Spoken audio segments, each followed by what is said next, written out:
Vermin is my president. Vermin is my friend. Vermin is my president. I got a friend in Vermin. Vermin is my president. Vermin is my friend. Vermin is my president.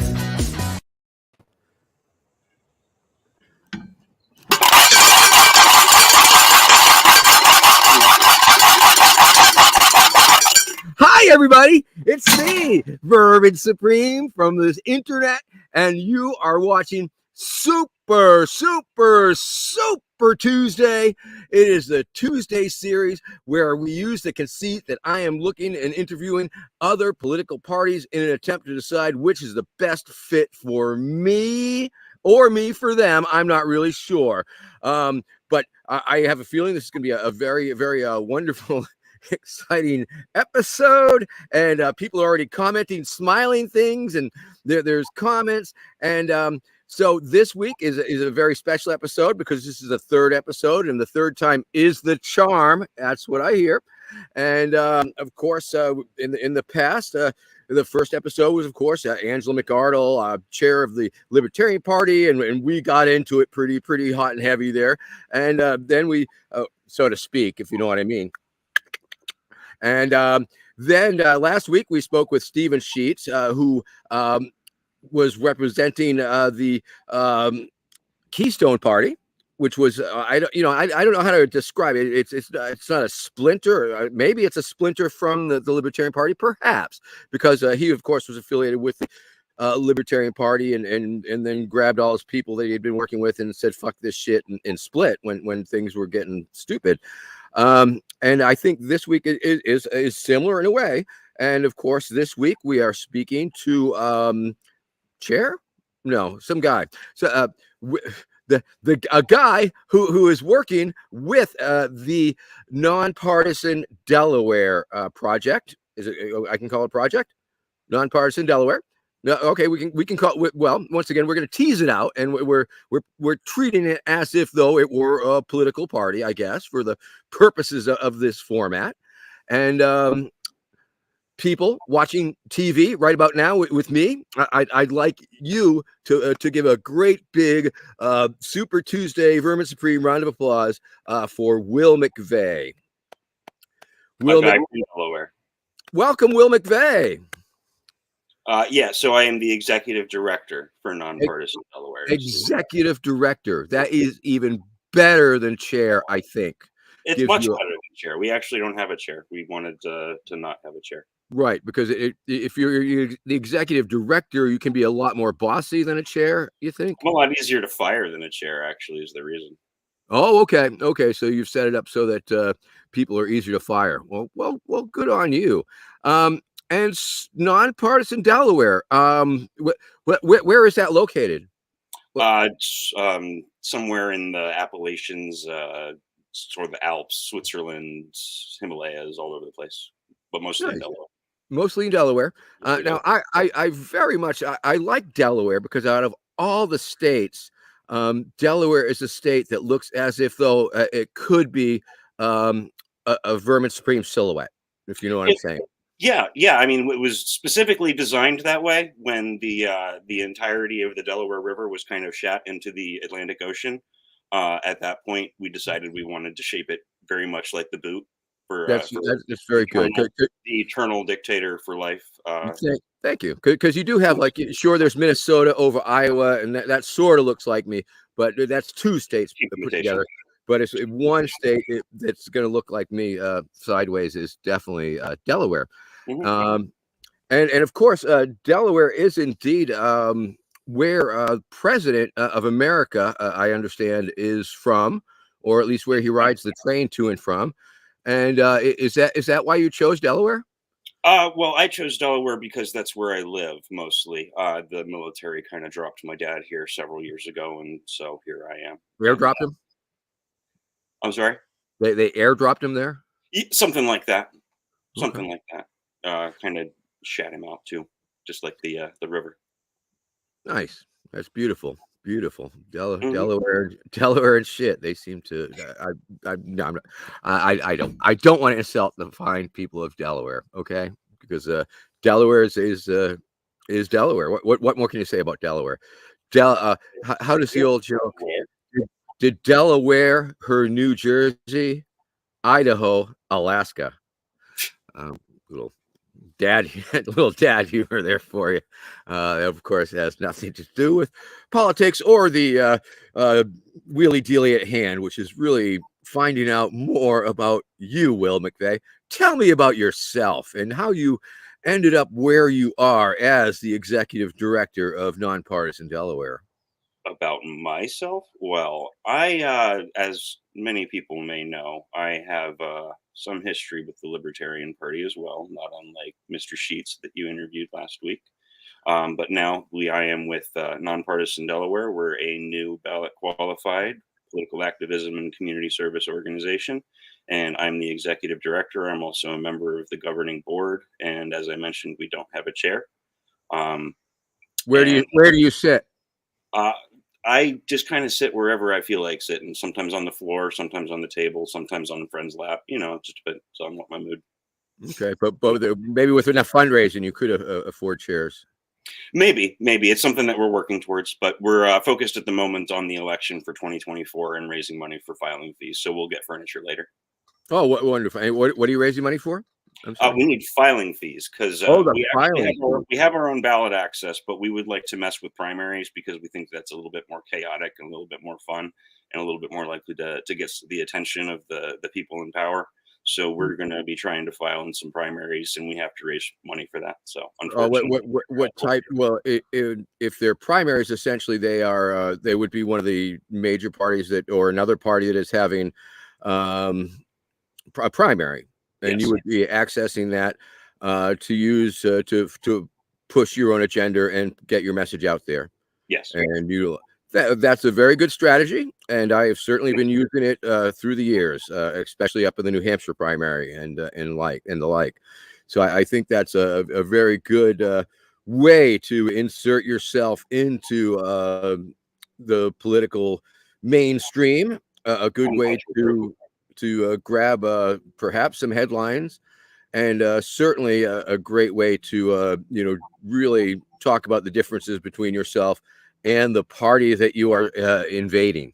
Absolutely. We're kind of modeling our template off of the Working Families Party. They have a tendency to get involved in Democratic primaries pretty exclusively, but we think with our particular ideological disposition, we can appeal to Republicans as well, at least the ones that are not crazy, if there are any of those left.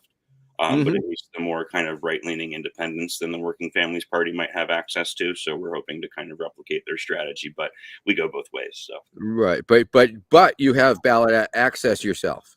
Yes, we have our own ballot access, which the Working Families Party does not. So that gives us another avenue that we can use other than the primaries to skip those filing fees and go straight to the election in November if we think that's more strategically advantageous to do. Well, would you consider having your own primary?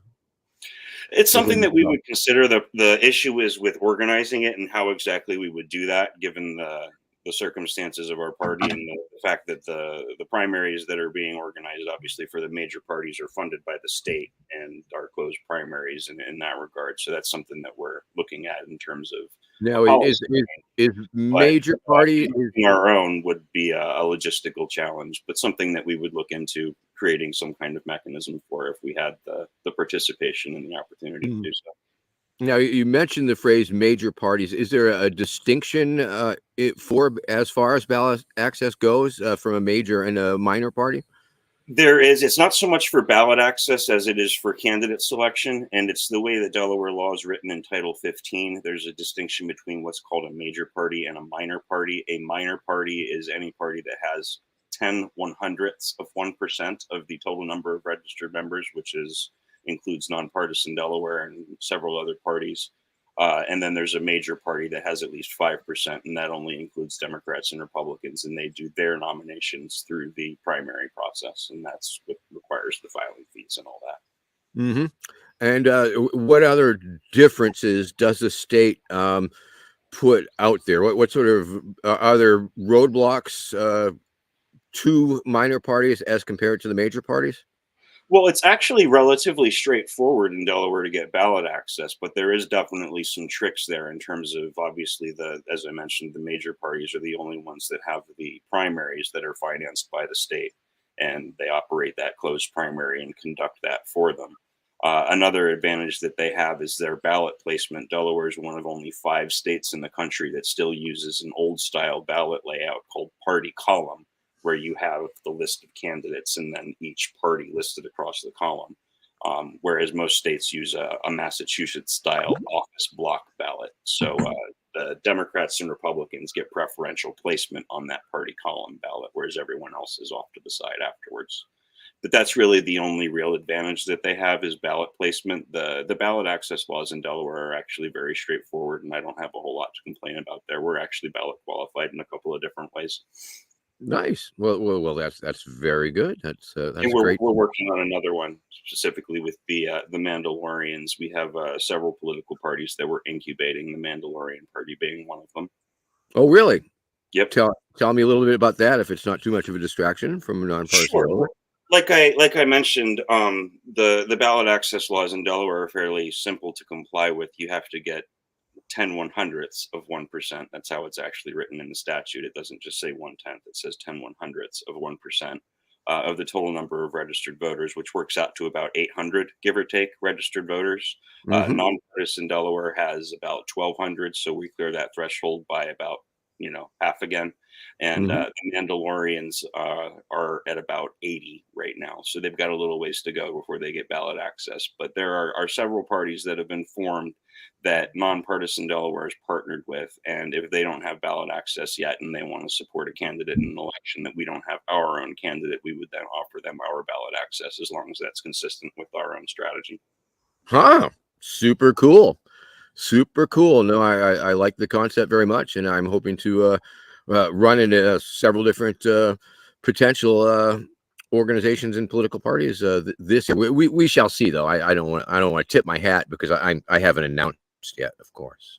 Of course. It's a secret. It's a secret. Still exploring. In fact, this is part of the exploration process. Oh, so this is like an exploratory interview as opposed to an exploratory committee or an exploratory. It is. Yes, I'm actually feeling out the different political parties, seeing who might want me, who definitely doesn't want me, and things of that nature. So yeah, but no pressure. No pressure. Don't feel like there's any pressure here. So why don't you tell me a little bit about Nonpartisan Delaware itself as a party, as an entity? Well, you said as a party, and that's kind of a funny thing. How is a nonpartisan party even a thing? And the answer to that really, I think, is kind of interesting in the way we organized ourselves. We don't have a platform either. We don't have a platform. We don't have a chair.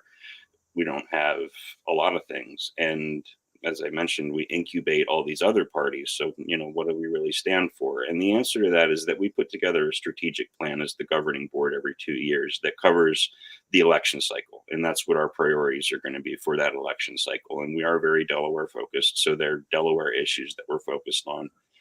This cycle, we're looking at cannabis legalization, which we actually did get passed. We're still working on obviously trying to push that further and expand the access that people have and the rights that people have related to that. We are lacking in furniture. I'm using boxes as a bookshelf. Thank you for noticing that, David. It does. Well, do you have any soapboxes? Because as a political, you could use a soapbox to stand on, of course. Yeah, actually, we've got several of those on order. We're prioritizing outreach over seating. Yes, without a platform, yes. Right. Ordering office furniture is sometimes much more important than the actual campaign. Sometimes. I mean, sometimes, but I guess that depends on what kind of organization you're really trying to run, I guess, doesn't it? But anyway, we've got the cannabis legalization, but that's part of our kind of broader piece of criminal justice reform. We're looking at Leobor. We're looking at qualified immunity and ways we can get bills passed in cooperation with different coalition partners around the state. We're also looking at environmental policy. I mentioned a little bit earlier before we yell at a chair if you don't have any chair. That's kind of exactly the point, Gregory. Thank you. That was the secret that we came up with, is don't have a chair and then there's no one to yell at. But yeah, environmental issues. We're looking at different ways that we can address that. Again, specifically focused on Delaware and kind of the issues that are coming up here. Ponies, of course. Well, yeah, that does obviously factor into the environmental policy, and it also factors into the land use and environmentally sustainable development policy that we're looking at developing and looking at working with the counties and the state to try to get implemented around, different ordinances that are already in place and that we can have an influence on changing. And we're also very interested in privacy. After the Dobbs decision got handed down about a year ago, obviously there's been some very negative movement in some states, and we want to make Delaware a counteractive to that. We want Delaware to be a beacon of hope, a place where people can go and say, that's not going to happen to me here because I'm going to go to Delaware, not have to deal with that. So we want to encourage that brain drain and get some of those people out of there and let them have, a better life here in Delaware, where it's a very blue state and we can feel relatively confident that they're not going to pass those sorts of laws here, but we don't think that's good enough. We think that they need to place out the welcome mat and welcome people here who are being chased out of other states. Mm-hmm. And so you do most of this through lobbying, public education. How do you make these things? How do you try and agitate for these things? A little bit of everything. Obviously, it's super duper important that we have lots of reach on social media. That's the most important thing for any political organization to have is social media reach. That might be sarcasm. The other thing that we do is we get involved. And don't forget shit posting. Yeah, absolutely. We do tons of shit posting. We also, organize members to go to legislative hearings and contact their legislators and specifically target legislators in elections that are doing the wrong things when they're in the legislature. So if you're by target, I assume you mean metaphorically. I mean, in elections, we're going to find a candidate that's going to be in your race and they're going to be talking to you about the specific issues that we have with your voting record. Whether it's in debates, whether it's in literature. And again, it's going to be focused on that particular incumbent. So, whether it's a case of we cause them to lose or we cause them to lose a primary or whatever it is we can do to damage them so that they're less likely to win the election in November. That's kind of our purpose. We're not so much focused on winning our own elections at this point. Obviously that would be nice, but we're more concerned about making the wrong candidates lose. That's terrible. They're very interesting strategy. Tear them down. Destroy, crush, selection process. Yes, that's politics. That's politics. So you don't seem to accept the word party. So would you prefer to describe yourselves? Simply an organization? We're a Delaware-centered, ballot-qualified political activism and community service organization. Awesome. A mouthful, but Delaware-centered, ballot-qualified community service and political activism organization. Is that an acronym? No. Delaware-centered, ballot-qualified. I switched the order on that last time. Political activism, community service organization. Delaware-centered, ballot-qualified political activism and community service organization. Is there any way that you could, according to the state of Delaware, a political party so that we get the ballot access, we get some campaign finance treatment that's helpful in our organization and whatnot. And, there's some other little idiosyncrasies to Delaware law, but we are technically a political party, but we go out of our way not to act like one. We don't require you to be registered with us to join. You don't even have to live in the state to be a member.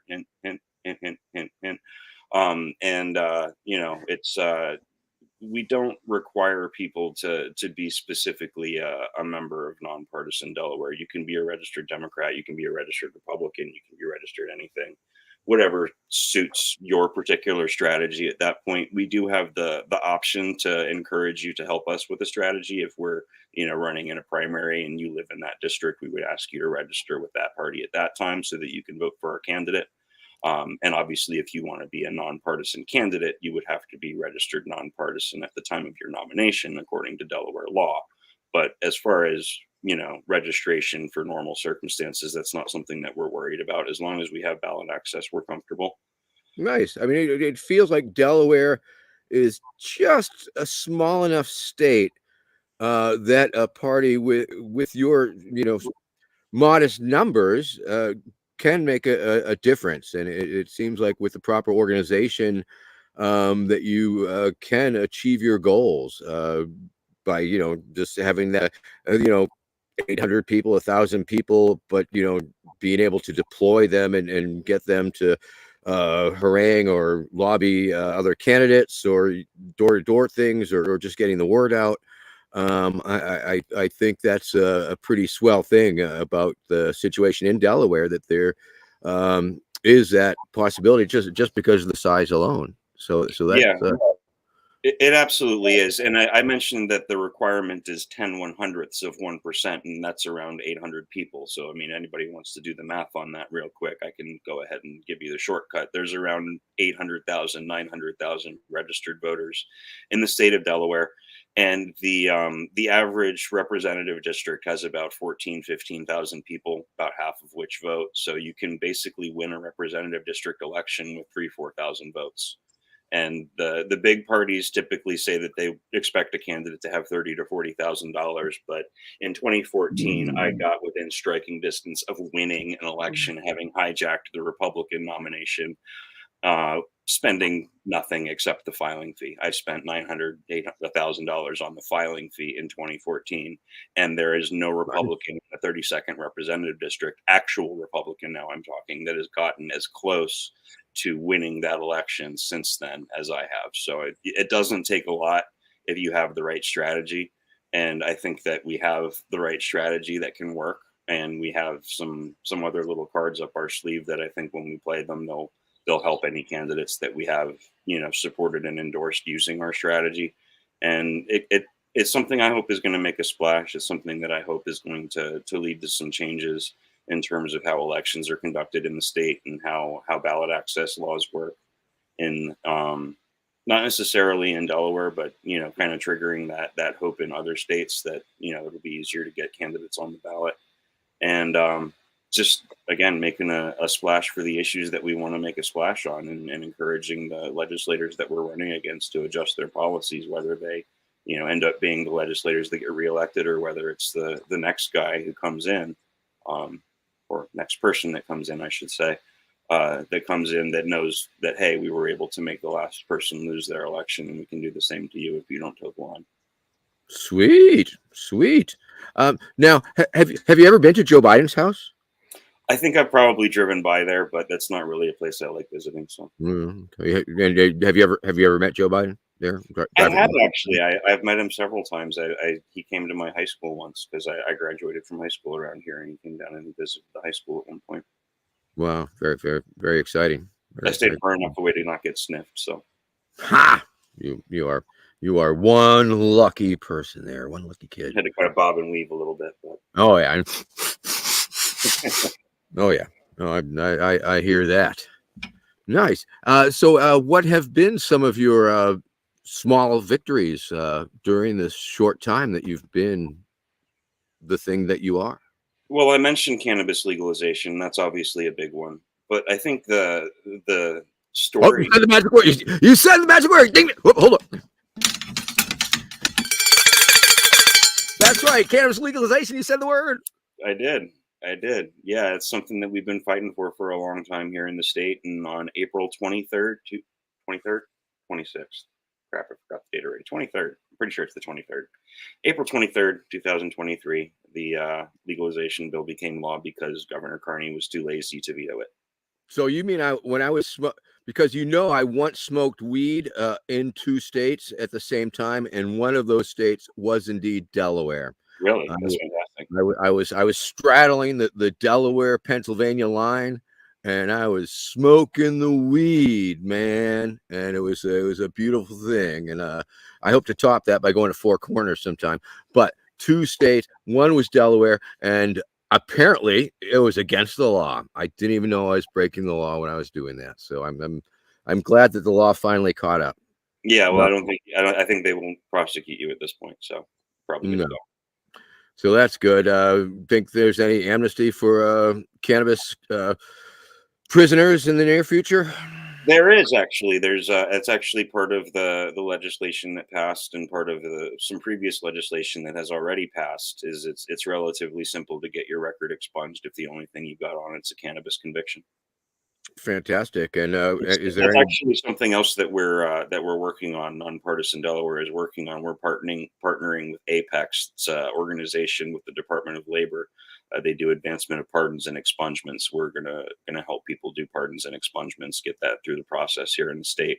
It's kind of like a volunteer outreach process that we do. Again, political Mhm. activism, community service And organization. that's something you have to lobby the governor for, pretty It's much. not something that we necessarily have to lobby the governor for. There's a fairly straightforward process to follow to get the mandatory expungements issued, and the Oh, okay. discretionary expungements go through the Superior Court, and then the pardons go through a board of pardons that's actually chaired by the Ah, lieutenant governor rather than the governor, and then it goes through them and then goes on to the governor.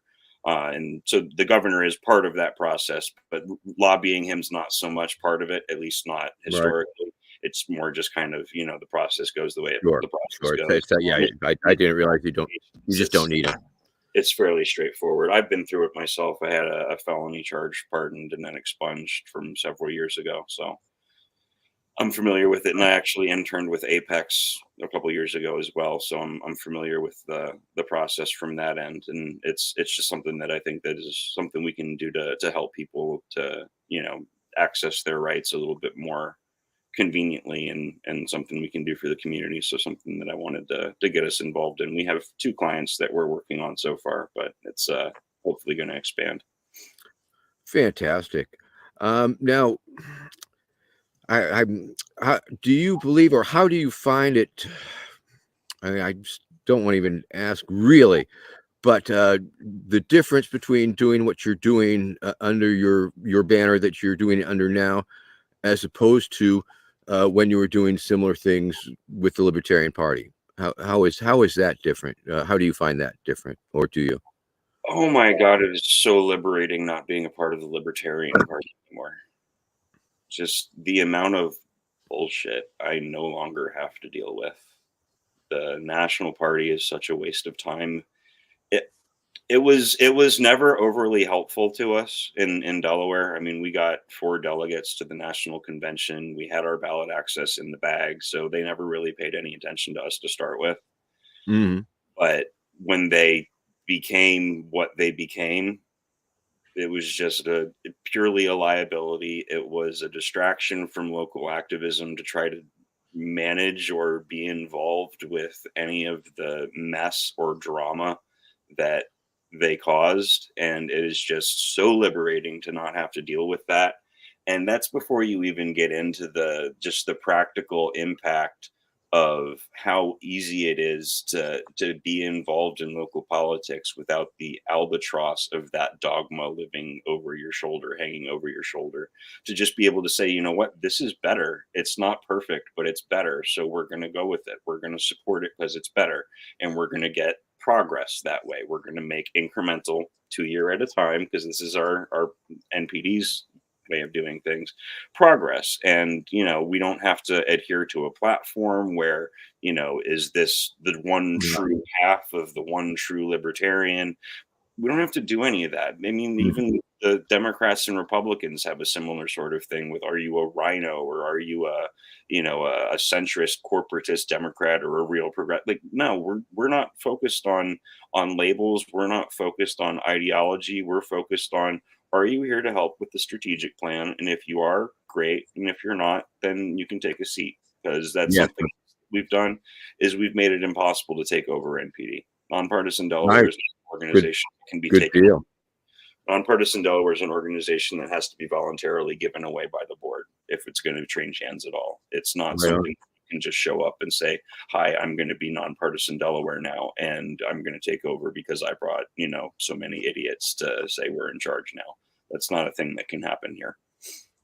Good. Good for you. Good foresight. Definitely some bylaw fiddling that needs to be done in that other organization. There is still an LP Delaware group. There's a couple of them technically. There's Yeah. a And Mises Caucus dominated, ballot qualified, and national affiliated Libertarian Party of Delaware, and there's also a rump organization that is in the possession of nonpartisan Delaware that may or may not have claims to all of that stuff. But mhm. And you will crush them. You will destroy I them. mean, they crush themselves. I don't really need my help. Cool. Yeah. They've Yeah. one of their big campaigns in the last few months was making sure that they got equal time with drag queens for story hours. So I mean, I don't think they need my help crushing themselves. Oh, good. How's that going for them? I wonder. Equal Uh, time. it's going just about how you'd expect. As There's and they want to be drag kings. Is that yeah, I think the, that's basically what they're going the for. At least they, that's near as I can tell. I don't it's know. just opposite day. They're doing that straight pride can suck my dick bullshit. Something like Okay. I mean, I hear things now and then, but I try not to Yeah. pay attention. Yeah. I mean, It's I apologize for even I bringing have that up. actual work to do.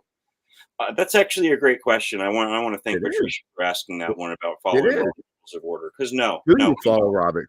Yep. we don't. We specifically did not incorporate any parliamentary authority into our bylaws. We found in other organizations we've been involved with historically that when you incorporate an entire section of law into your bylaws that you don't fully understand, that tends to come back and bite you in the ass later when someone claims to understand it better than you and can spin a whole bunch of bullshit and pretend that they actually do know something and claim to be certified and stuff and have pink hair or whatever it is that they want to do to draw attention.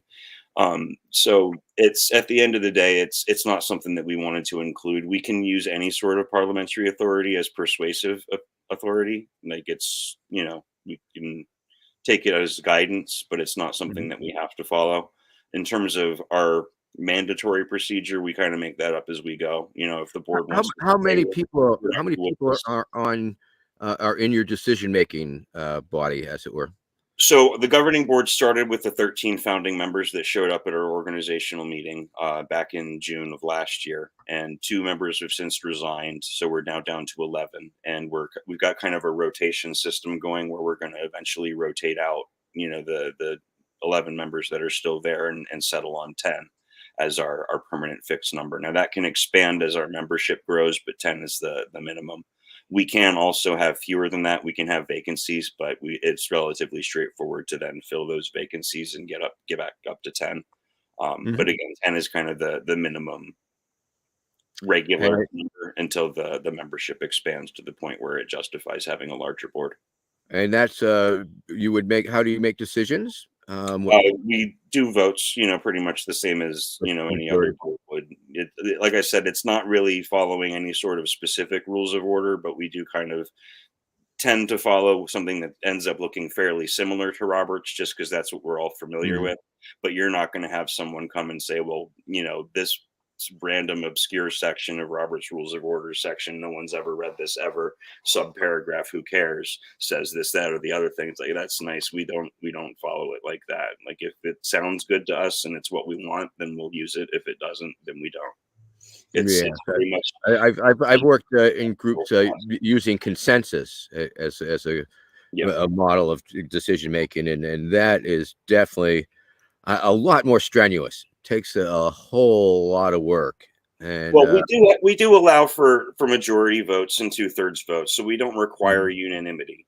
But again, it's not something that we follow Roberts or any other rules of order very strictly, and the board does more or less get along. The way Okay. the board Well, do look for Vermin's rules of order coming I'll do soon. that. I'll do that, and maybe we'll amend the bylaws to incorporate those, but probably not. We'll use them as persuasive authority, though. Well, thank you. But yeah, the point is that we do allow decisions by a majority vote. We actually do most of our business on Discord though, and we kind of discuss things beforehand and work out what we're going to do, and then we do it. So it's very much consensus oriented, and we don't have a whole lot of close votes where there's a lot of contention. It does tend to be fairly consensus oriented, but that's not something that's required because we don't want to be roadblocked by you know not being able to move forward because a couple of people are being ornery or being funny. And Sure, but yes, no, but because that I mean the consensus process, going for the unanimous, it becomes wide open to abuse in its own way. People yeah, blocking progress. I mean, it's I like the part about hearing people's concerns, and do you have concerns, but you will not block the proposal, or do you have concerns that are so intense that you must block it? right. I do like that because it does allow people that leverage of power. But Well, I have once, a history with the Occupy movement. I was actually involved with Occupy Delaware. There were two camps. There was one up in Wilmington and one down in Dover. So I'm familiar with the way that they did the blocking, and yeah, kind of yeah, is a difference. Like it's one thing to be opposed to it. It's another thing to object to it. yeah, And I think that's definitely something that we keep in mind and something that we consider through our decision making process. It's not something that's necessarily formalized, just again because we don't really have rules of order. But if that's something that came up and someone said, hey, I want to challenge this to the point that it's something that's offensive to me, and it needs to be able to be stopped with a lower threshold, then I think that that's something we would be willing to consider and adopt. It's just, like I said, it's not something that's come up at this point up to now, and we're kind of making this all up as we go. So as those right, precedents get established, then yeah, I'm sure that we'll have more rules like that in place. sure, But at sure, this point, again, we were trying to basically get everything thrown together for the last election, so we don't have a lot of those yeah. kinds of rules. The Occupy occupations were pretty amazing things Mhm. when they were occurring. That was a pretty impressive moment in time, It and was. because not everybody saw it. A lot of people heard about it, but just to see it, take part in it, and be impressed by it. I mean, Mhm. anytime that many people come together in that moment to take over, claim space, and just say we are here, and we are here trying to figure shit out, and we are working on it, and setting up that instant confrontation with the state, with the authorities, when it's clearly just citizens gathering and doing their First Amendment thing. That it's just so intense, so immediate, so charged. Emotions running so high just by being there, but also so much love, and Mhm. so much love and camaraderie, and togetherness, and solidarity, inside. Compassion for others that I saw out there was something that was truly inspiring to me. The way that they were, all just focused on trying to make life better for other people, like not even necessarily for themselves. It was very inspiring to me. Absolutely, and I think if we can, just the in the echo in the or just the sorry excuse for trying to do that in an organizational type of format, and if we Right. can just hold on to some of that, or let some of that shine through, or just know that we know that that's an ideal situation, but yet we can be more deliberative, and maybe be in it for the long run, because Well, I think that's one way that we do actually kind of institutionalize some of the Occupy practices. Is that as I mentioned, we don't have a chair. We do elect a chair pro tem when we have live meetings for each meet. So we basically elect a facilitator, similar to the way Occupy did for their general assemblies for each meeting. That's not someone who's can I consistent. get can I get a mic check? Mic check. Mic check. Mic check. Right. That was sort of a crazy way to do business. I mean, that wasn't the most efficient, but however, it was fun. Well, we've got a much smaller group, and we tend to meet indoors, so we don't necessarily have to do all of the same mannerisms. But again, it's the idea of that level of flexibility, the idea that we're not set in stone, and forced to follow kind of the same paths that other political parties tend to lock themselves into for one reason or another. Sure. And I think that gives us a lot of abilities that um, that those other parties don't have, and we're going to be able to do some interesting things with that. Yeah, and I think it's and you are a spokes council in a way, as the members of the group that are making these decisions. It's sort of like representational democracy, I guess. I mean, we get right down to it. You're Mhm. representing your constituents, which Well, we they can. are it is the board that hires the executive director. I mean, the board defined the role and filled the role. So I am Who hire, but the board hires the board. the board. Yes, the board also hires the Hires board. And that's one of the ways that we ensure that we can't be taken over, is by making sure that we self-select our successors. Except by very slowly. It would be a very slow process. It would be very slow. Well, it would be not only very slowly, but it would be on purpose. It would be, we've chosen to give the organization away in that manner. So it can't be taken over. It can only be given away. Maybe you could sell it. Maybe we could. That's always an option. Maybe we'd have a word. I've been asked what we're going to do with our presidential nomination. I said I'm really not sure. We could sell it for up to $20,000 in legal contributions to the organization under the state of Delaware's campaign finance laws. So I don't know. We'll see. Little rich for my blood, but I'll think about it.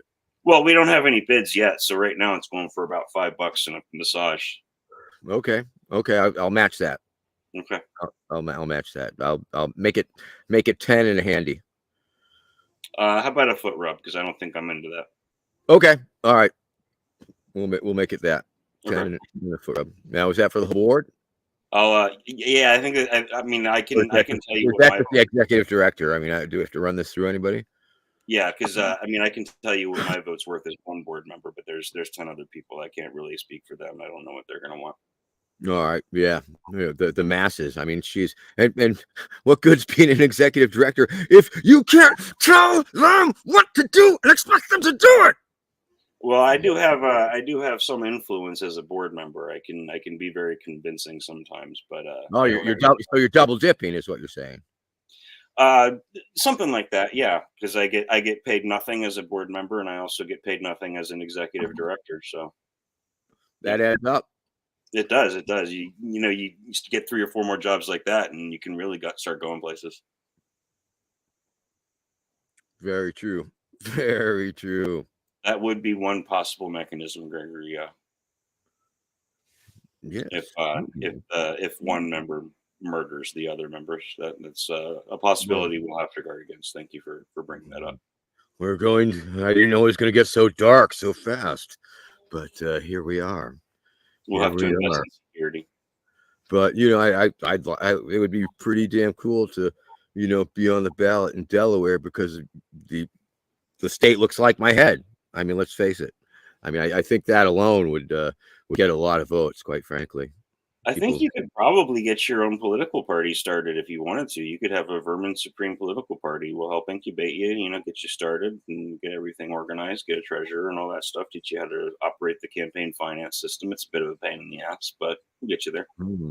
Sounds like a whole lot of trouble. It's not that bad. Get 800 people registered, you're good to go. All right, maybe. Okay, I'll say maybe. I believe in you. All right. That's one way to do it. All right. Okay. All right. I like that.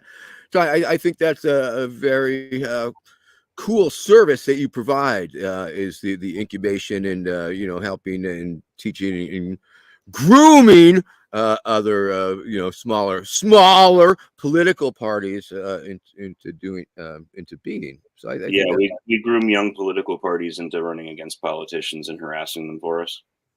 Nice. Just stay out of the schools. So you stay out of the schools, man.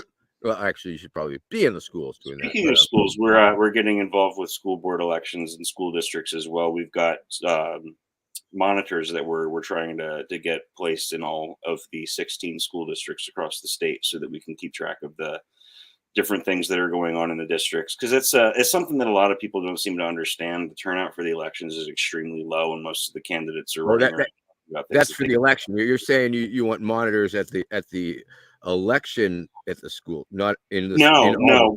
We're actually going to the school board meetings so that we can kind of get a finger on the pulse of what's going on in the community and what the school district actually does. I mean, most people don't understand what the school district's role is. They're when the candidates are running in the elections, they're talking about things that are federal responsibilities. They're talking about things that are state responsibilities, and they're running for the local school district. Like, they're basically talking out of their ass about things they have absolutely no idea. Very true. I mean, that is job is. So, I mean, we think that would be a very helpful service we can offer to the community, to say, hey, this is what your school district is actually doing. This is what school districts are actually, capable of. The right wing hasn't in fact targeted school boards as as a soft target that they can attempt to And a exert lot of, their a will, lot if of you the will. drive turnout is frankly based on ignorance. It's based on, telling people that they're going to have the authority to do this, that, or the other thing when that's not authority that the school district even has nine And times out then, of 10. and then there goes the books. There goes the books. And Mhm.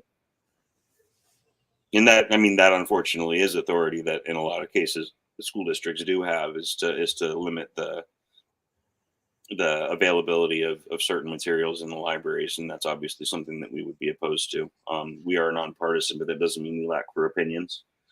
And yeah, one of our opinions is that if you want to be nonpartisan, the only way to do that's with inclusiveness. You can't be nonpartisan and allow people in who are going to exclude others. Like if you're yeah. excluding people, you I can't be mean, I think nonpartisan. with the books. I mean, it's just the Constitution. It's the First Amendment. It's protected. I mean, Yeah, it is, and we use that argument when it's convenient. But at the end of the day, the Constitution was written by old dead white guys, and that's not really the moral authority that you can rely on oh to no, no, it's just the basis logical of fallacy all the law of the land, man. until it gets amended or the Supreme Uh, Court decides to ignore it. So well, there is that. I didn't know it's going to get so dark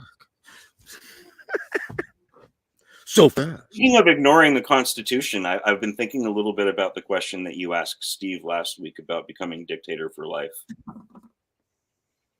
Yes, yes, of course. That's And I have a couple of different options pipe for you. dream, but I'm smoking the pipes. So. I have a couple of different options for you. I think we can make this work. Do tell. So the first one is as an executive director of Nonpartisan Delaware, I'm empowered to create positions that are answerable to the executive director.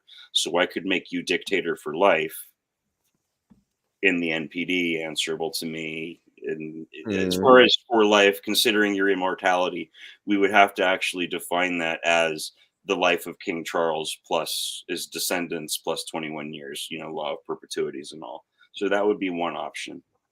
The the other option, I see how this one's limiting because it's basically a made up nonsensical position. So what you would really want, I think, is the equivalent of president of the United States, but as dictator for life. And your problem there's the 22nd Amendment. I don't know if you've considered that. Well, your organization as a political party it's not bound by the Constitution, is it? Well, no, we're not. If I was making you dictator for life of NPD, but if we wanted to make you dictator for life with actual occupancy of the Oval Office, it'd be a little bit more complicated. That one, you'd need the 22nd Amendment to get out of your way.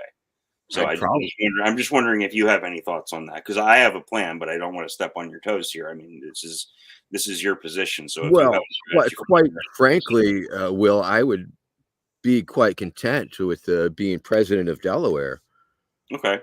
Well, I mean, again, I think that's something that I can help you with, but I think so. Nonpartisan Delaware is all about facilitation. You come to us and you're like, "This is what I'm trying to do," and as long as it doesn't conflict with our values, then we try to see how we can make that happen for you. Let me tell you what I If want you to are do. limiting your ambitions, I want to do something. I want to do something that will be stupid, silly, capture the public's imagination, create publicity, perhaps, and be fun. Okay, well, that doesn't sound like near as much fun as actually becoming dictator for life. Because No, I could do that. I could do that. I mean, I'm sorry if I was breaking character or something, but yeah. Because I mean, I that's will be the best. for you, Vermin. If you're telling me that the best you've got is that this is a joke, then I can tell you that I have an actual plan. I have a plan. I didn't say that. I did not say that. In the Oval Office, despite the 22nd Amendment, because the actual text of the 22nd Amendment says that no one can be elected more than twice. But what they're forgetting about is the acts of presidential succession that allow the House Speaker to become the president if the president and vice president are both incapacitated. So you can only be elected president twice, but if we get you into the Speaker of the House, then you can become president again and again, dictator for life. That's it. We got it.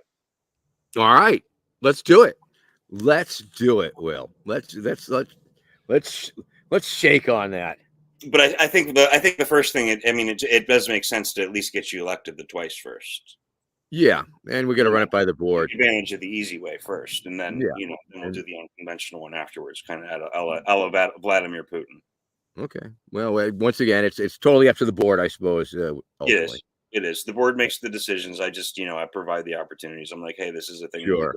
You're the executive director, and soon you'll be that guy who's talking that crazy talk about that other guy with the boot, and then you might not be the executive director anymore. But you never know. You just never know. I'm working on that, Patricia. I would like to have a nonpartisan Supreme Court justice as well. Also, it would be great if we could just get some nonpartisan judges in Delaware. Actually, that's a violation of the Constitution, I think, is where it is. It says the judges have to be half Democrat and half Republican. No independents, no nonpartisans, no anybody else. What about the bridge? What about the Delaware Bridge? What are you going to do about that? I don't know. At the end of the day, we thought we might blow it up, but just because, not to hurt anybody, just to make sure that there's some separation. But at the end of the day, New Jersey is a trading partner, so I guess we'll keep it. Okay, because you don't almost have to. I mean, I've been burning some bridges a little bit lately, and yeah, I hear you. Oh, I burn lots of bridges, figuratively speaking, of course, but usually they're in Minecraft. Burned. Oh, I burn lots of those too. Totally. Those ones aren't figurative; they're just digital. We actually do have a state senator who wants to demolish the Canal Bridge, which is about third of the way down the state. He wants to secede southern Delaware away from northern Delaware, so that might be fun. Is he a crazy person or a person pretending to be crazy? I'm not sure yet. I'm still working on it. I'm still working on figuring that out. He's actually my state senator, so I'm trying to figure out if he's a crazy person. Okay. So he's an actual state senator. Yeah, that's one of that's obviously going to be one of my areas of interest, seeing as he's a local legislator, is whether or not he's going to be one of the individuals that we choose to target or support. We could do both. It depends. I mean, the thing is, he got elected being the reasonable one. That's the funny thing. But so he's pretending to be reasonable, or just seemed reasonable compared to the other crazy person. Yeah, I mean, that was all relevant. Person. And once again, I don't mean to use the term crazy in I'm not trying to be able-bodied or whatever. Oh no, I don't have anything. Disembodied. I'm not with mental illness. People with mental illnesses are fine. It's crazy. Yes, people very true. Crazy people are different than people with mental illnesses. We need another word, but eccentric doesn't quite cover it. There needs to be another word. It's like a euphemism treadmill, though, right?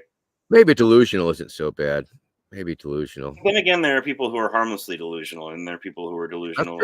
Public office. So, I mean, there's ones that you got to be afraid of, and then there's ones that you don't.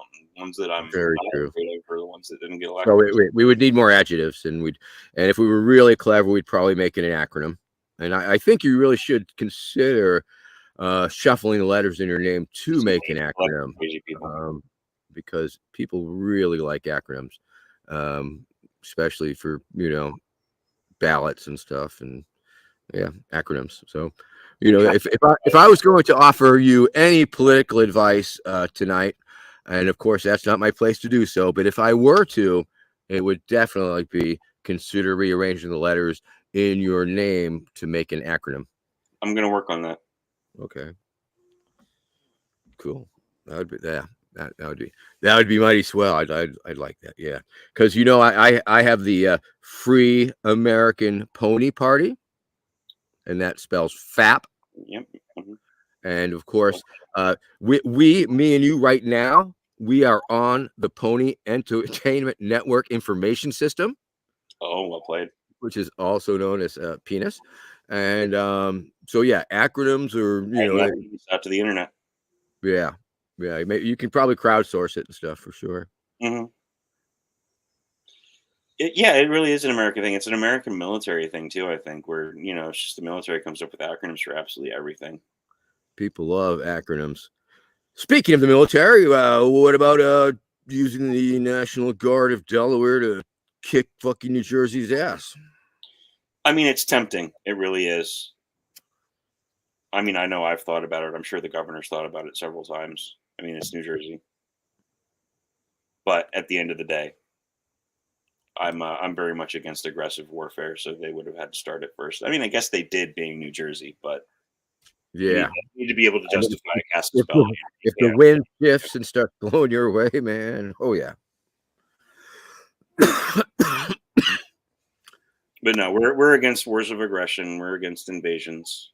Mhm. It's all kind of part of the ingrained philosophy trying to invade and conquer them. Now, let me ask you this: how can you say those things really if you don't have a platform that codifies them, and you are like here saying these things, and you're saying them as if that is what you stand for, and all the other members of the board might be saying, "Whoa, whoa, whoa, that's too far," or something like that. Are you empowered as the executive director to say things which sound like proclamations? Because last week, Steve Sheets was saying, we are this, we are that, and it's like, well, okay, but are you empowered to say these things, and especially because we're talking policy and stuff? Well, I'm wearing kind of two hats here, right? So I'm the executive director of Non-Partisan Delaware, but I am also one of the board members, and I think I can give you the read on the other board members and kind of tell you what their general sentiments are. I mean, I know most of them pretty well, at least 5-10 years for most of them. A couple of them a little bit less, but I've known most of them for a good while, and I think I'm pretty comfortable telling you what their sentiments are. Well, yeah, I mean, We as haven't long as if they're comfortable with it, then it's totally legit. Well, That's and the other thing too is, I mean, they did elect me unanimously to be the executive director, so they've given me a certain amount of authority to speak okay. on behalf of the All right. Okay. organization. And Okay. and like I said, I think I am pretty comfortable saying that we're against aggressive warfare. It's just something that Sure. you can't really square the circle, right? You can't be nonpartisan, you can't be open to everybody, you can't be welcoming to everybody, and at the same time be bigoted towards a certain group of people. You can't be um, aggressive towards a certain group of people just because they're on the wrong side of a border, or they follow the wrong religion, or they adhere to the wrong gender identity or whatever. Like you can't exclude people based on those sorts of things and claim to be nonpartisan. It just doesn't, it's not logically consistent. No doubt, no doubt, and no, I think what you are saying is certainly sensible, and I have the gut like, oh, I'm down with that, and but I just had to clarify for my own self, I guess. No, it's absolutely a fair question, and it's Yeah. one that it's one that we've kind of struggled to answer for the last year or so, and that's a lot of the reason why we did eventually create the executive director position relatively recently. Actually, we didn't have an executive director for about 11 months after we formed, so there was really no one in charge at all. But now that position's been created, I think the way it's been defined, I feel comfortable saying that, when I say that this is what the party stands for, that the organization's basically empowered me to do that. And I think that I know the board well enough, and I know the members of the board well enough, that when I say that, I can speak pretty authoritatively. Okay, because I'm just saying there's probably a few things. There's a few things you said tonight in tonight's interview that I feel we could probably clip out of context and make it seem like what? Sure, we can have fun with that. I'm not saying we're going to do that or that we would do that. I'd love it if Dave would, of course, but I don't know how to do that stuff, so I won't be doing that stuff. And people don't always do what I tell them to do here. I admit that sometimes I can be a bit of a gold mine for opposition research, but at the end of the day, I'm comfortable with most of the things that I end up saying. Most of them. Some things I wish I could go back and change, but most of them I'm pretty comfortable with. And, at the end of the day, I think that most of the things that I've said tonight, I'm going to be all right with saying, you know what, you're taking that out of context. Why don't you? Oh yeah, I mean that's the only way we would take them. Mm-hmm. I mean. But yeah, no, it's all good. No, it's been a really swell. It's been a really swell chat, and I've had a lot of fun, and I want to thank you very much for being here, Will McVay. Been my pleasure. Yeah, I think we may as well. It's been an hour, so that is fucking super cool and groovy. I mean, couldn't have timed it better. I guess wrap it up, and next Tuesday we'll be having a rerun probably because me and the wife are going to see the Carole King musical at the North Shore Theater, and we are waiting to hear from the Monster Raving Looney Party. I reached out to the Monster Raving Looney Party, and they are going to a Delaware affiliate. Tell them to look me up. I can help them. Oh, okay. Yeah, I reached out to the Brits, and I'm going to be talking to the Big Cheese, and but yeah, we'll be working with them too. So that will probably be the following week if we don't have anything else lined up. But we're working on it. We are working on many exciting political parties, and we are really excited about what Nonpartisan Delaware is doing for the state of Delaware, the people of Delaware, nay, the people of America. And Will McVay, you're doing a hell of a job. You're doing great stuff, and glad to hear it, glad to see it, and very much appreciate it. And of course, if you would like to have a cameo of me, Vermin Supreme, saying, "Hi, I'm Vermin Supreme, and you should vote Nonpartisan Delaware," you can do that by going to cameo.com/Vermin Supreme. I can also just pull that clip right now that you just did. Yes, you could. Yes, you could. Out of context. I'll sue. Don't make me sue you for intellectual. I have a service trademark on my name. That's fair use. It's going to be a parody. Fair. That's fair. You'll when we're done with it, it'll be on nonpartisande.org. You can also go to did you want to paypal.me/nonpartisande to send us some money. Because, like I said, we are trying to raise some cash for our election strategy in the next 2 years, and that's going to involve some filing fees. Say that again. I think I stepped on it. Nonpartisande.org. You can also go to paypal.me/nonpartisande because we need money to run our election strategy. We need to get in some primaries. Awesome. Thank you very much. And did you want to run those videos? I mean, you can go ahead and run them, I suppose, for the outro. The videos, we've got Erica Nelson, who's actually in the chat. She's one of our legislative analysts. She presented to the House Judiciary Committee on a gun rights bill. And we've also got a video of me giving a speech to a rally for the Global Cannabis March back in early May. Okay, well, we can run them because people are probably watching and stuff. And yeah, I'll stick around, and you can stick around if you want, and we can just show those videos or whatever, and make it extra bonus content or something. Yeah, I love the bonus content. Okay, Dave, roll the video. Good afternoon.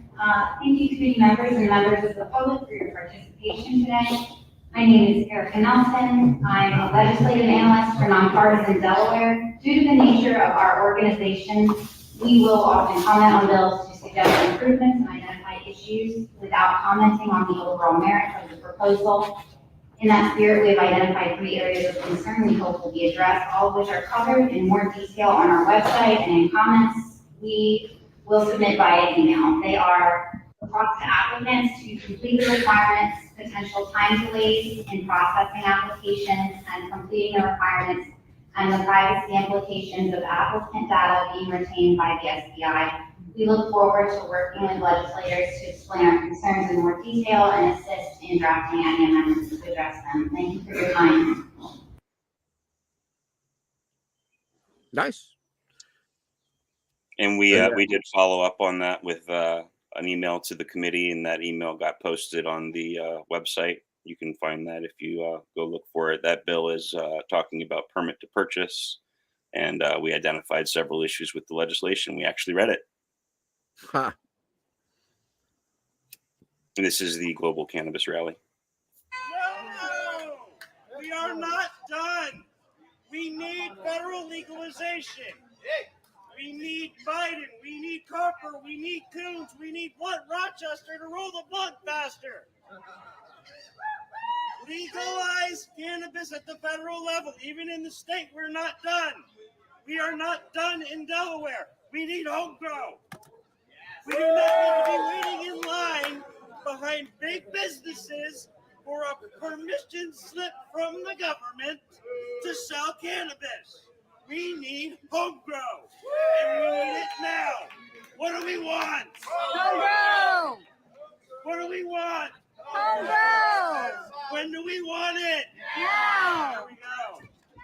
We want to reduce the penalties for the still controlled cannabis. And that's a big one, because right now, like John Seibert mentioned, we've got SB 110, Emperor Carney strikes back. It tries to turn the innocent and consensual transaction of more than so much cannabis into a violent felony. A violent felony. We talk about legalizing adult use cannabis instead of legalizing recreational weed because it's about the language. If you let them call a consensual transaction a violent felony, what comes next? What comes next? And now, I don't think they even understand this, but violent felony appears almost 100 times in the Delaware Code. Almost 100 times. 100 different times that violent felony triggers more severe, more draconian, more tyrannical punishments from the government over cannabis. What do we want? Stop the lies! We need to stop SB 100. It was just released from the Senate Judiciary Committee. It's going to be up for a Senate vote. Call your state senator. If you don't know how to do that, get to the DCAN website. They'll get the information on there. Call your state senator. Tell them no on SB 100. Stop the lies. I got a whole page of notes here about things I'm supposed to make sure I remember to talk about, but apparently I'm in a hurry. So once more, what do we want? And we really got to give another shout out here to Zoe and Deacon. This would not have been this woman standing right here. Zoe and Deacon, thank you so much. Stop the lies. Which bill are we calling our state senators about? Good job for paying attention. I'm very proud of you. My name is Will McVay. I'm a member of the governing board for Non-Partisan Delaware. We're a brand new ballot qualified organization. Go to our website, nonpartisande.org. Come check out our meetups, check out our website, check out our Discord. We'd love to have you. Thank you very much. Zoe Patchell, everybody. Now, were you on cannabis? Were you like hopped up on the weed when you were all fired up like that? Generally, I try to maintain a fairly consistent level of eased out. Just kind of, Uh-huh. Yeah, you want to keep your THC content. Just try to keep a level head. Uh-huh. Medicinal. Indica or sativa? I like to switch it up. Variations. Yeah. What is it? A little bit of everything. A little bit. Yeah, I hear you. A little bit of everything. Favorite strain? Don't really think I have one. Don't have one. Like them Yeah, all. I can't think of one. Sure, I hear you. Love, Favorite weed story? What's your favorite weed story? Oh man, I mean, I think I gotta tell the one that Erica knows and loves so much. I gotta tell the story of porta potty. Maybe I shouldn't tell that story actually. There was a porta potty, and it may or may not have ended up on fire. By accident, though. Totally. In Minecraft. Yes. That's fair. Yes. That's fair. Although the mouth muscles hurting is definitely the more fun one, and that's all I'm going to say. All right. Okay. She knows what I'm talking about. And I hope it's dirty. Not really. No, okay. Sorry. I'm a dirty old man. I'm sorry.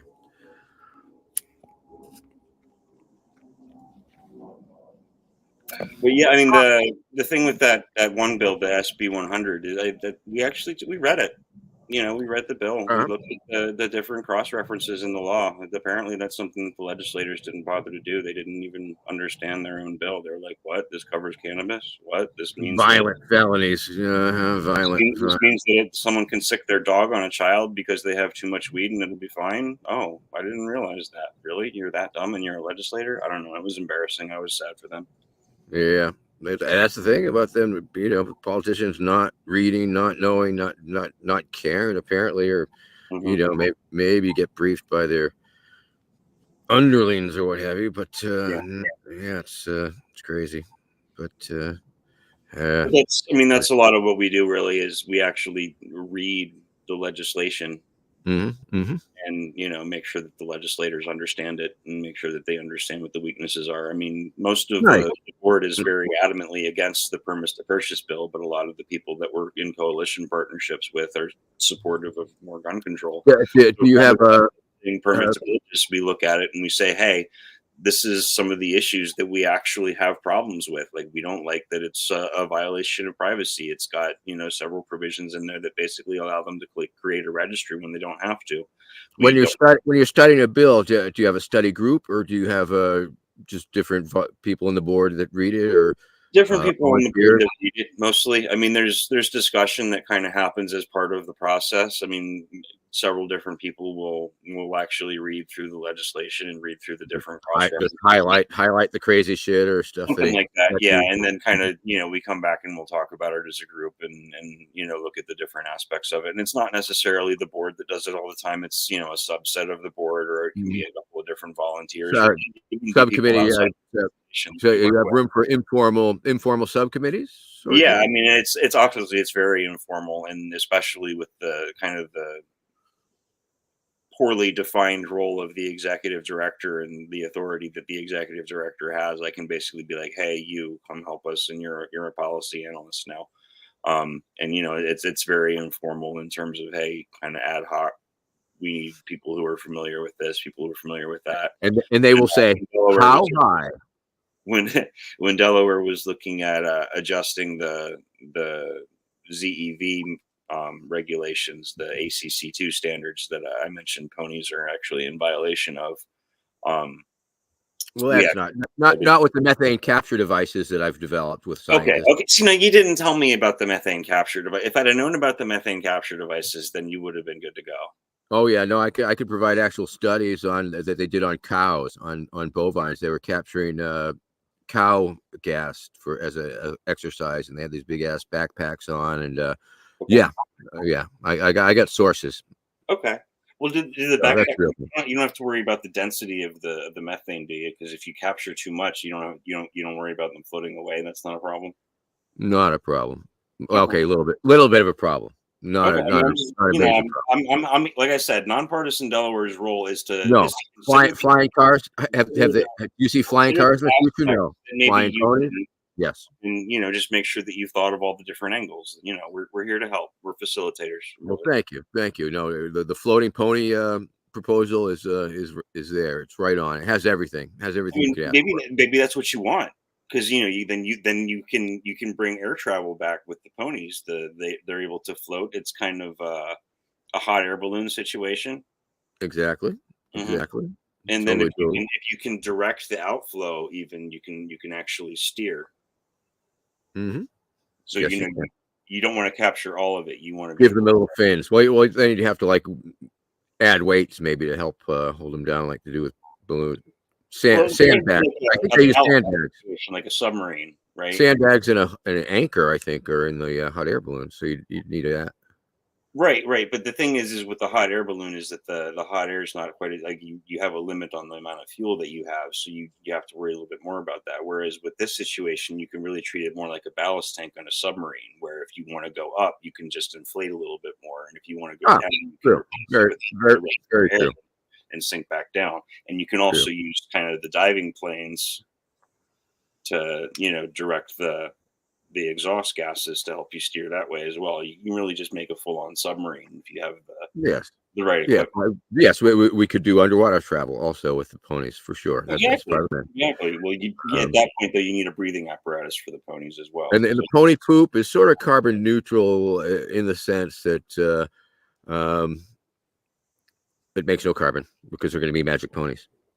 Okay, well, as long as they're magic ponies too. I mean, Yeah, again, sure. you got to clarify these sorts of things ahead of time, because if you don't tell me that they're magic ponies and you Right, don't tell me right, you're right. your Yeah, device, no, I then I'm left did with make them- the unfortunate role of telling you that they're not ACC2 compliant. yeah, no, that would be unacceptable. No. And obviously that's very important. True that, brother, true that. All right, well, thank you for sticking around for this extra special bonus segment of Super Tuesdays with Vermin Supreme. Been my pleasure. At any time, I hope we can do it again. And yeah, for sure. We'll make something happen. We'll make some sort of rumble, maybe a debate between all the various Oh, yeah, reps. that would be good. I would love to debate Steve about private property, because I saw where you were going there last week with the tenant rights and squatters' rights. I went straight to the squatters' rights. Yeah, there's a little bit of overlap there between squatters' rights and tenants' rights and Oh yeah, for sure. claims of power. And yeah, there's some I think there's some room there that I think, honestly, and I don't think that Steve is necessarily wrong. I think there's just some aspects of that he hasn't really considered, that there's room to find what a reasonable person thinks a property should be maintained to. And if a landlord's not doing that and the tenant is willing to put the work in, then they should. Because they had a law, I believe it was in Amsterdam. I think it was in Amsterdam. It could have been Copenhagen, but essentially they had a law on the books that if a landlord was neglecting their property, was not upkeeping their property for some number of years, that it was completely squattable. And the Rainbow, a whole bunch of Rainbow people took over some embassy that wasn't being used, and so it was just this argument to be made that if the owner was not exercising their rights of ownership, or maybe the responsibilities of ownership, maybe there's responsibilities of the ownership, then they forfeited them. So, and one of the commenters mentioned that there's more vacant properties than there are homeless people, and I don't know how that breaks down specifically, like in terms of where they are geographically. If changing Delaware's policies would be enough to address that in any significant way. But that's absolutely the case. Is like, I mean, one of the things that we're dealing with right now in terms of environmental policy is the No Mow May movement. Oh yes. A friend of mine got cited for it and had to fight his town for it. And I came up with the headline, "Lazy man becomes famous for doing nothing." I'm doing that. I'm doing the exact same thing right now with my lawn. I got my lawn invaded and cut the other day. So yeah, that's something that we're working on. Apparently there's a bill that's going to be introduced next year at the state level, but we're working with some of the county councils trying to get them to go kind of ahead of that and get that done early, before we have to wait that long, because the state obviously is going to be slower, because they're done at the end of this month. They go take a break for the next 6 weeks or 6 months rather, and they won't be around doing anything. So we're gonna try to get the counties to move on that in the meantime. Yeah, the hell, and outlaw those leaf blowers while you're at it. They're super annoying. I mean, back in my day, we had this thing. It was a tool called a rake, and you would use the rake to rake up the leaves. You would blow them away with freaking some sort of motor blower. I mean, what? Well, then why are you generating all of the zombie power if you're not going to use a leaf blower, though? Only if you can certify it. Only if you can certify it as such. Okay. Because that's, once again, it comes down to the problem with all those electric vehicles. Where's that electricity coming from? Is it coal? Is it nuclear? Or is it zombies? Renewable. It's got to be ZEV. It's right in there. Zombie electronic vehicles. It's right there. I mean, I know we get to check off. Sometimes our electric company gives us a choice of, selecting where our electricity is coming from, which is essentially like deciding how much they will charge us for it, because I don't see how they can, they can't separate that. No, they're just, I want my power to come from solar. Okay, that's going to cost you this much. Okay, great. What? So I Well, here's another question for you though about the zombie power: do the zombies have emissions, or are the zombies emission, or are they? mainly in while they decay, while they're Okay. decaying. Yeah, the zombie turbine facilities require a certain level of ventilation. Okay. That is, yeah, and you can, I mean, you can try shellacking the zombies. True, dipping them in shellac, but that's sort of only, the inevitable. I mean, they are off gassing, yes, because they are rotting essentially. I think. Although I think we could probably tweak the zombie virus and maybe change that a little bit with the CRISPR, with the lettuce CRISPR there.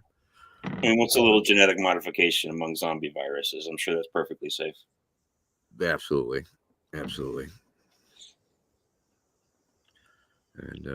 yeah. Well, obviously, warm-blooded.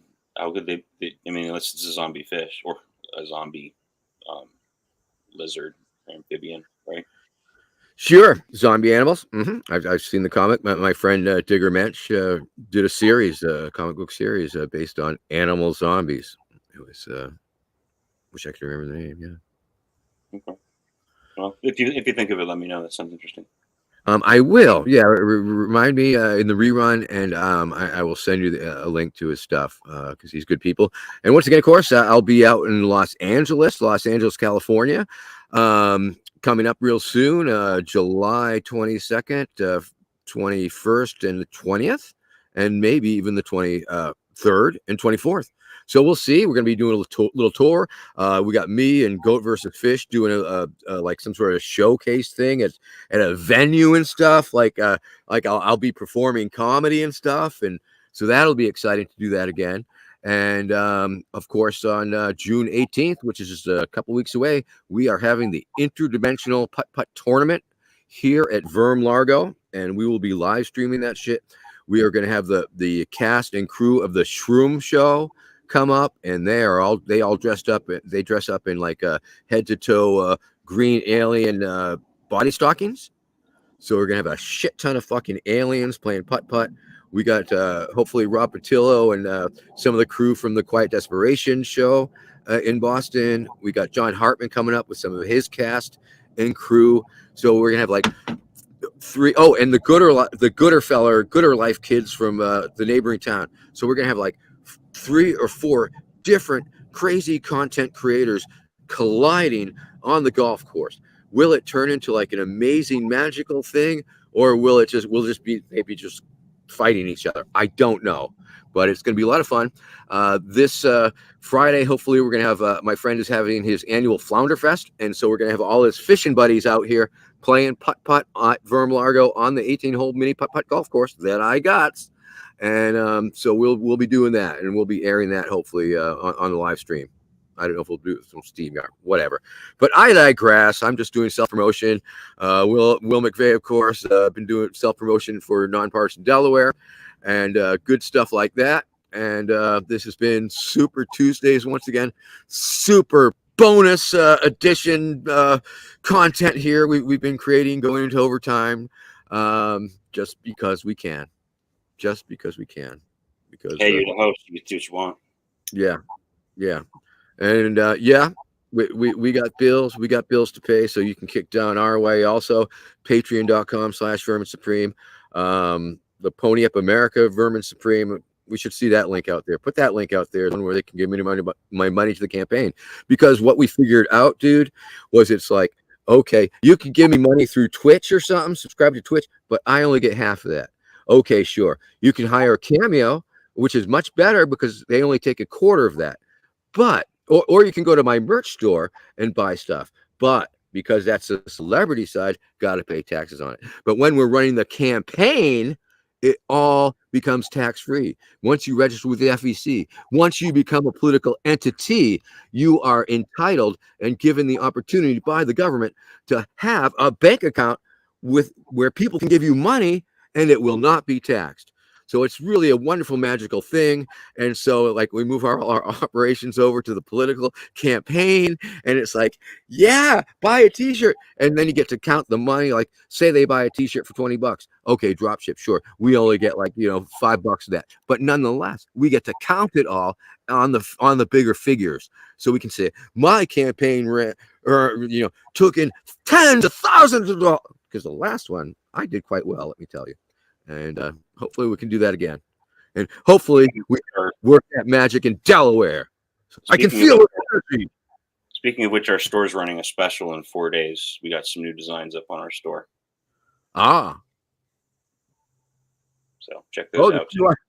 QR code. Thank you. Now put back up Will's link to his thing that he was just talking about. Thank you. Thank you, whoever's running that control. I guess that's Dave. I didn't know how this came. We got the same thing running with we're technically a political party, so we can take donations instead of earning taxable income. Yeah, that's something, huh? Gotta love that shit. Very convenient. Gotta love that shit. We're basically like a church. Yeah, you should work to abolish that. That's terrible. Why do political organizations like the Democrats and Republicans get to raise money and pay no taxes on it? What good does that do the state? Never mind. Okay. Anyway, you've been watching a very special edition of Vermin Supreme Super Tuesday, the show where we talk to movers and shakers in the political environment here in America, where some of us are. Thank you. And of course, next week, like I say, we'll be having a rerun. But the next week, Monster Raving Looney Party, I'm hoping for. If not, I got a friend Nick with the Workers' Party of Massachusetts. I'm thinking he's a commie. Thinking he's a little commie. Went to a May Day parade in Boston, and it was like, I start looking around. It's like, oh my God, this is Vermin's face when he realizes he's surrounded by commies. Yeah, but they're one of my original bases, and so it's all good, and I'm with them. Solidarity forever, and stuff like that. So okay. Well, thank you very much, Will McVay from Non-Partisan Delaware, for coming and spending a little bit of time with us here tonight. And I appreciate it. And we can round it out 4 minutes, or we can just sign off. Have you had enough? I don't know.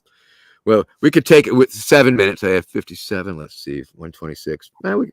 We'll just take it up to the hour, not 30-minute mark. That will be might as well. That will be our goal. Yeah. Are there any fun comments over here on the side?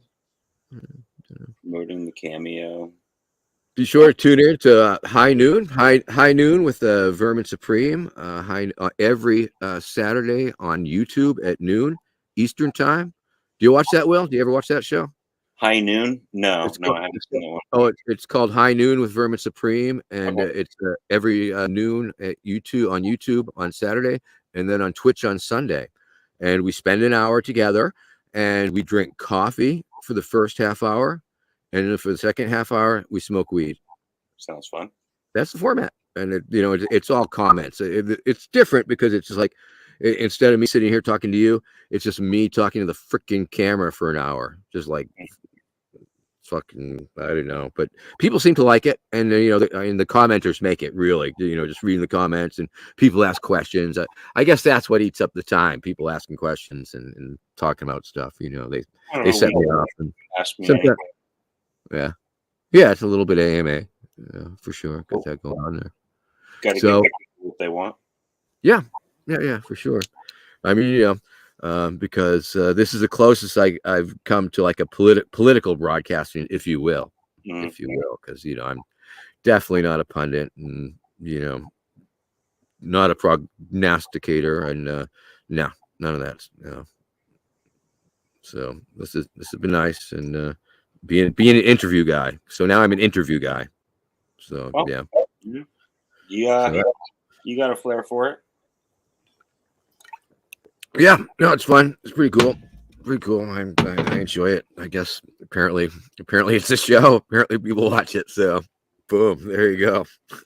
Hey, that's what counts. As long as people are watching it, you might as well keep doing it. Yeah, get her done, man. Yeah. All right. Okay, like and subscribe. I say, yeah, and don't forget, like and subscribe. Like and Don't subscribe. forget to like and subscribe. It really helps the algorithm.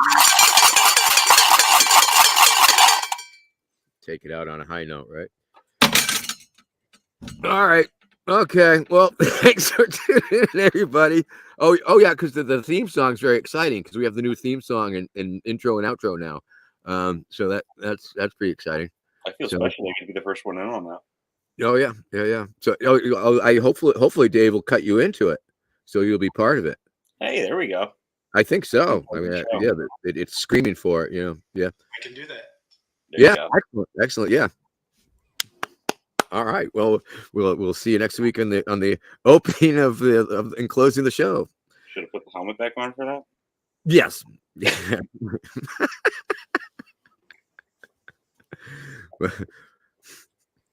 Yeah. Ladies and gentlemen, Will McVay. Give it up for Will McVay, people. And thank you for coming on the show. I know I've said it like probably a dozen or two times by now, but thank you for coming on the show. It's been real. My pleasure. And I guess we can go.